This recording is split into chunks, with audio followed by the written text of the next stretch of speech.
क्या पी रही हो? लेमनेड। दिखाओ मुझे। क्या अब आप इसी तरह हर चीज कंट्रोल करेंगी? बिल्कुल, क्यों नहीं। क्या तुम अपने डॉक्टर से मिली? कॉल की थी, वो यहाँ पे नहीं है, लेकिन अपॉइंटमेंट ले ली है मैंने। अरे क्या कर रही हो नाज, तुम्हें फौरन डॉक्टर के पास जाना चाहिए। तुम्हें मल्टीविटामिन्स की जरूरत है। देखें मॉम, मुझे इसी बात का डर था कि आप ऐसा ही करेंगी, हर वक्त पूछती रहेंगी क्या खाया क्या पिया, पीछा नहीं छोड़ेंगी ना मेरा। हाँ बिल्कुल, ऐसा तो करूंगी मैं, जब तक बेबी नहीं आ जाता। मॉम ऐसा ना कहे ना, मैं वैसे ही बहुत डर रही हूँ।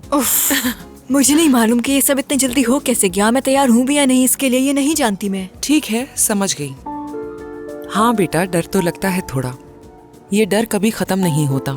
हमेशा बस यही सोच आती है कि मेरा बच्चा जब इस दुनिया में आएगा तो क्या वो सेहतमंद होगा या नहीं, मैं उसकी सही से परवरिश कर पाऊंगी या नहीं, और बड़ा होकर वो कैसा इंसान बनेगा। चाहे कुछ भी हो जाए, एक माँ को हर हाल में उसकी देखभाल तो करनी होती है, चाहे वो जैसा भी हो। और जहाँ तक तैयारी की बात है, तो तैयारियां कभी खत्म नहीं होती। आप रोज बच्चे से कुछ ना कुछ सीखते रहते हो, जैसे मैं हर रोज तुमसे कुछ सीखा करती थी। तो क्या हम इस नए मेहमान के लिए वाकई तैयार हैं? हाँ तैयार है। ये कैसे हो सकता है? अरे मेरी प्यारी बेटी, बड़ी हो गई पर बेवकूफ है।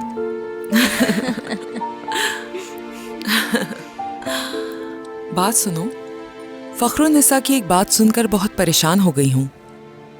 क्या जिया साहब ने इंसिया को गुलशन की देखभाल का काम दे दिया है? और ये भी सुना है कि इंसिया सिर्फ गुलशन की ही देखभाल करेगी। और क्या तुम इंसिया को कदीर के हवाले करने का सोच रही हो?